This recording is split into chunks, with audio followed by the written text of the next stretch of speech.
हम लोगों ने तो बहुत पाया, बहुत देखा। अपनी मतलब आपने देखा। हाँ देखा। उदल नहीं, आल्हा। आल्हा अमर है हाँ। और उदल अमर नहीं है, आल्हा अमर है। तो नमस्कार दोस्तों, स्वागत है दोस्तों इस वक्त हमें मध्य प्रदेश के कटनी जिले और कटनी से 33 किलोमीटर दूर बिजरावगढ़ में। और पीछे आप देख सकते हैं माँ शारदा जो पीछे भी विराजी हैं। तो दोस्तों इसके बारे में बहुत सारी बात करेंगे कि आखिर कब इस मंदिर का निर्माण कराया गया और बिजरावगढ़ के जो राजा थे उन्होंने कब कैसे, और इसके जो मंदिर के आसपास है ना दोस्तों, कैसे उन्होंने बावड़ी कुआं बहुत सारा निर्माण कराया। और इसके बारे में बातचीत करेंगे कि कैसे 1857 की क्रांति में भी इस मंदिर का बहुत बड़ा अहम योगदान रहा है कि अंग्रेज़ों ने जब हमले किए थे ना दोस्तों, तो इसके आसपास जो सारी चीज़ें थी पूरी तरह से नष्ट कर दी थी और मंदिर की मूर्ति जो है उनको भी नष्ट कर दिया था। और फिर 1984 में जो मैहर के जो अभी पुजारी हैं देवी प्रसाद पांडे जी, उन्होंने पूजा अर्चना करवाई और फिर से। तो दोस्तों अभी जो है नवरात्र का महीना चल रहा है और आज नवरात्र का चौथा दिन है। और दोस्तों बोला जाता है दोस्तों कि जो मैहर की माता शारदा है ना, वो उनकी छोटी बहन है। और जो बिजरावगढ़ में विराजी है ना माँ शारदा भी, जो पीछे भी देख सकते हैं, तो वो उनकी बड़ी बहन है। तो इनको माँ सरस्वती का भी दर्जा दिया गया है क्योंकि दोस्तों यहाँ पर कोई ना कोई तो दोस्तों यहाँ पर कुछ ना कुछ तो ऐसा होगा कि जो भक्तों की मनोकामना पूर्ण होती है। तो इतने लोग आसपास आते हैं। और दोस्तों आप लोगों ने एक चीज़ नोटिस किया होगा कि जो मैहर की माँ शारदा हैं वो भी पहाड़ पर विराजी हैं, मतलब त्रिकूट पर्वत विराजी हैं। और जो बिजरावगढ़ की जो माता शारदा हैं वो भी मतलब ऊंचाई पर, मतलब उतने ऊंचाई तो नहीं है लेकिन वो भी विराजी हुई हैं।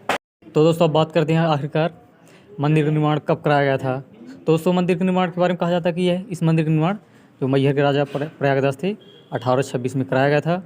और तब उन्होंने दोस्तों जब मंदिर का निर्माण कराया गया था तो आसपास के जो क्षेत्र का उन्होंने ध्यान में रखकर बनाया गया था कि कहीं कि धार्मिक का केंद्र का एक बनना चाहिए। तो दोस्तों जब मैहर के राजा प्रयागदास थे ना, तब उन्होंने किले का निर्माण तो कराया ही, प्लस उन्होंने माँ शारदा का भी निर्माण कराया। और आसपास के क्षेत्र में कई सारे और चीज़ बनवाई, मतलब गांव के आसपास, मतलब जैसे कुआं, बावड़ी, बगीचा, पंचमठ, कई सारे, ताकि एक धार्मिक केंद्र बनना चाहिए। और दोस्तों प्रयागदास के बारे में कहा जाता है कि उनके पिताजी जो थे वो भी एक धार्मिक नज़रिए से और वो एक भक्ति भाव रखने वाले आदमी थे। दोस्तों जब मैहर के राजा प्रयागदास थे उनके पुत्र सरजू प्रसाद ने इस मंदिर का निर्माण तो कराया, लेकिन दोस्तों जब 1857 की क्रांति हुई तो उन्होंने दोस्तों एक अहम भूमिका निभाई थी, जो कि उनके बारे में तो जितना इतिहास अगर पढ़ा जाए तो कहा जाता है कि जो जबलपुर के क्षेत्र में एक वो ही महान वीर योद्धा थे जिन्होंने एक अहम भूमिका निभाई थी 1857 की चिंगारी लगाने में। दोस्तों अंग्रेज़ों को जैसे ही पता चला इसके बारे में तो उन्होंने सबसे पहले तो किले पर हमला किया। और किले पर हमला तो किया उन्होंने, लेकिन वो किला तो इतना मजबूत था दोस्तों कि सरजू प्रसाद बिना युद्ध लड़े ही जीत गए थे। और अंग्रेज़ों ने जैसे ही इस मंदिर को देखा तो अंग्रेज़ इस मंदिर को पूरी तरह से नष्ट कर दिए थे। और दोस्तों फिर मैहर के जो पुजारी थे ना दोस्तों, ये देवी प्रसाद पांडे जी, फिर उन्होंने 1984 में इस मंदिर का फिर से पूजा अर्चना करवाई ताकि इस मंदिर को फिर से एक धार्मिक केंद्र का निर्माण नज़र से देखा जा सके। और दोस्तों इस मंदिर के बारे में कहा जाता है कि जो माँ शारदा मैहर में है वो छोटी बहन है और ये बड़ी बहन है। और इनको माँ सरस्वती का तो दर्जा ही दिया गया है, लेकिन उतनी ही कृपा आज भी माँ शारदा बिजरावगढ़ वाले में भी है। और बिजरावगढ़ में माँ शारदा के दर्शन करने के लिए हैं। और पंडित जी पीछे हैं और पंडित जी से कई सारी इनकी बात करेंगे माँ शारदा के बारे में। तो पंडित जी से सीधे ही सवाल करते हैं। पंडित जी नमस्कार। पंडित जी यहाँ पर मैं तो पहले भी आ चुका हूँ और माँ शारदा के बारे में तो बहुत कुछ जानता हूँ। और तो पंडित जी बताइए कि इनकी स्थापना कब हुई थी माँ शारदा की? इनकी स्थापना 250 वर्ष लगभग। 250 वर्ष। 250 वर्ष। और जो माँ शारदा मैहर में हैं और जो मैहर की शारदा माँ, बिजरावगढ़ की शारदा माँ दोनों एक हैं। वो छोटी है, बिजरावगढ़ की बड़ी है। कारण ये है कि मैहर में पहले ये रियासत मैहर है, हाँ बिजरावगढ़ रियासत नहीं थी। हाँ तो जब ये दो भाई हुए, दोनों भाइयों में बंटवारा हुआ तो बड़े भाई मैहर में रह गए और छोटे भाई यहाँ आए। अब बंटवारा के बाद दोनों जगह मंदिर बने, हाँ मैहर में भी और यहाँ भी। और दोनों मूर्ति जयपुर से आई। तो ये छोटे भाई थे। अच्छा, माँ शारदा की मूर्ति जयपुर से आई थी? हाँ जयपुर से बन के आई। जयपुर से, हाँ हाँ बन के आई। तो मैहर राजा बड़े भाई थे बड़े भाई हाँ। और ये छोटे भाई थे। हाँ। तो इनने कहा हम बड़ी मूर्ति ले जाएंगे, हम बड़ी मूर्ति ले जाएंगे। हमने कहा ये मस्त। तो तो ये बड़ी मूर्ति लाए छोटे भाई, हाँ। और छोटी मूर्ति जो रह गई वो बड़े भाई ने स्थापित किया मैहर में। तो ये मूर्ति बिजरावड़ की बड़ी है और मैहर की छोटी है। और हम लोग राजगुरु हैं। जब मैहर का बंटवारा हुआ हाँ। तो बंटवारा के साथ हम लोग आए और हमारे पूर्वजों के सामने ये मंदिर बने, राम मंदिर और ये शारदा मंदिर हाँ। हम लोगों के पूर्वजों के सामने बने। तब से हम लोग पूजा करते चले आ रहे हैं। इसीलिए हम लोगों को इसमें निजी स्वामित्व मिला। बिल्कुल। राजगुरु होने के नाते हाँ। मंदिरों में हम लोगों को निजी स्वामित्व मिला। और जिस भावना से लोग मैहर जाते हैं, हाँ हाँ। उस भावना से लोग यहाँ भी जो आते हैं तो वो वही पाते हैं जो मैहर में पाते हैं। और यहाँ सबसे बड़ी चीज़ क्या है कि हम लोग प्रसाद अभी भी फुड़वाते हैं।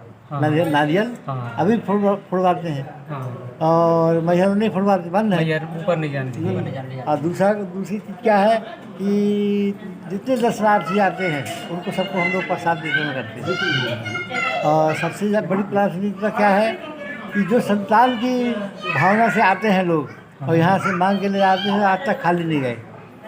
यानी संतान अगर उनने संतान की मांग की है तो उनको बराबर संतान मिली। रिकॉर्ड है, यानी अब वहाँ का तो नहीं बता सकते हम, लेकिन यहाँ का रिकॉर्ड है कि जो संतान की इच्छा से आया है और मांग की है माता जी से, तो वो खाली हाथ नहीं है। पंडित जी, दोनों मैहर वाली जो माँ शारदा हैं उनका भी शारदा नाम है और यहाँ का भी हाँ, तो नाम शारदा है। दोनों शारदा हैं। हाँ। वो भी शारदा है और ये भी शारदा है, इसलिए दोनों के नाम एक। ये बड़ी बहन है। ये बड़ी है हाँ। और मैहर की छोटी है। और ये मंदिर का इतिहास रहा है कि 1857 की जब क्रांति हुई थी तो तब अंग्रेजों ने यहाँ पूरे तरह से मंदिर को नष्ट कर दिया था। नहीं, अंग्रेजों ने नष्ट नहीं किया है। जब 1857 में राज कोरठ हुआ इनका हाँ हाँ। और अंग्रेजों ने चढ़ाई की तो अंग्रेज, क्योंकि मंदिर में तो हम लोग थे, राजगुरु है हम लोग, तो मंदिर में हम लोगों का निजी स्वामित्व था और आज भी निजी स्वामित्व है। तो मंदिर का रख रखाव तो हम लोगों ने किया, लेकिन जैसे मैहर की ख्याति बढ़ी इस प्रकार यानी ख्याति नहीं थी। समय पे हम लोग पूजा करने आते थे, पूजा करते थे। हम निवास ही हम लोगों का मंदिरों में निवास ही है। और विधिवत पूजा अर्चना तो होती रही, लेकिन जिस प्रकार मैहर का विकास था और जागृत थी अपने देश के अंदर, उस प्रकार ये जागृत नहीं थी। तो 4/10/86 को मैहर के पुजारी जी आए, उनने इनका अभिषेक किया। जब अभिषेक किया तो लोगों का भ्रम खत्म हुआ कि अरे ये तो दोनों एक हैं। 1984 में शायद इस मंदिर को दोबारा स्थापित किया गया था। और जब देवी प्रसाद जी थे जो मैहर पुजारी, वो दोबारा यहाँ वो आए और उनने श्रृंगार किया माता जी का। हाँ। और श्रृंगार करने के बाद तब इनकी ख्याति बढ़ना शुरू हुई। तो लगभग अब 36-37 वर्ष हो गए। तो 36-37 वर्ष का विकास हो गया ये। तो अब लोग यानी पूरे भारतवर्ष में क्या दूसरी जगह भी यानी जागृत है और लोग आते हैं। माँ शारदा का मंदिर तो भारतवर्ष में शायद दूसरे तो है ही नहीं, ये मैहर में एक और बिजरागढ़ में। हाँ, और यानी अपने भारतवर्ष के अंदर 2 ही मंदिर आपको ऐसे मिलेंगे कि जहाँ पर जगत माता और जगत पिता बैठे हों। मैहर में भी बैठे हैं जगत माता और जगत पिता, और बिजरागढ़ में भी जगत माता और जगत पिता। हाँ।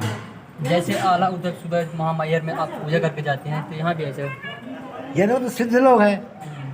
जितने पुराने स्थान हैं उन पुराने स्थानों में सिद्ध लोग आज भी आते हैं और आज भी उनके चिन्ह मिलते हैं। अच्छा पंडित जी, मैं अक्सर एक सवाल पूछता हूँ कि आप इतने वर्षों के पूजा करती है, आपने कभी कुछ ऐसा एहसास किया? अरे हम लोगों ने तो बहुत पाया, बहुत देखा। अपने मतलब आपने देखा? हाँ, देखा और बहुत पाया। और आज भी हम लोग जो इच्छा करते हैं वो उसकी प्राप्ति होती है हम लोगों को। मैं मैहर में वो जो आल्हा उदल अखाड़ा है ना, वो जो वहाँ के पुजारी थे उनसे मतलब नहीं, मतलब अखाड़ा है वो तो आज बना लिया उनने अखाड़ा। यानी उनको महुआ दूर पड़ता था। हाँ। देवी की भक्ति थे। हाँ तो आकर के उनने वहाँ वो तलैया है, तलैया में उनने अखाड़ा बनाया और देवी जी की पूजा करने आते थे और पूजा अर्चना करते थे, इसलिए वो बना हुआ है। नहीं, मैं उनसे पूछ रहा था कि क्या आपने ऐसा एहसास किया कि कुछ आपको लगा कि यहाँ आल्हा उदल हैं? तो उन्होंने कहा हाँ, बरसात में ना मुझे मतलब बड़े बड़े पैर दिखाई देते हैं और जो हमारे ठाकुर जी हैं उनको यहाँ पर दर्शन देते हैं। यानी उदल नहीं, आल्हा, आल्हा हमारे हैं। हाँ। और उधर अमर नहीं है, आला अमर है। तो आज भी जो अमर है, जैसे हनुमान जी अमर है, दिखाई नहीं देते लेकिन आवाज़ होता है कि ये हैं। हाँ यानी वो सिद्ध लोग हैं, सिद्ध लोग आज भी है ना, अपन लोगों को आवाज़ होता है कि ये हैं, लेकिन दिखाई नहीं नहीं देते। जैसे हनुमान जी, हाँ हनुमान जी का आवाज़ होता है अपन को कि हनुमान जी है। तो चलिए ठीक है दोस्तों, ये थे मंदिर के पुजारी और इनसे हमने बहुत सारी बात की 1857 की क्रांति से लेकर मंदिर के इतिहास के बारे में। तो दोस्तों वीडियो कैसा लगा, और वीडियो अच्छा लगा हो यार प्लीज़ दोस्तों चैनल सब्सक्राइब कर लेना, ताकि इस तरह की और कई सारी वीडियो आपको मिलती रहें।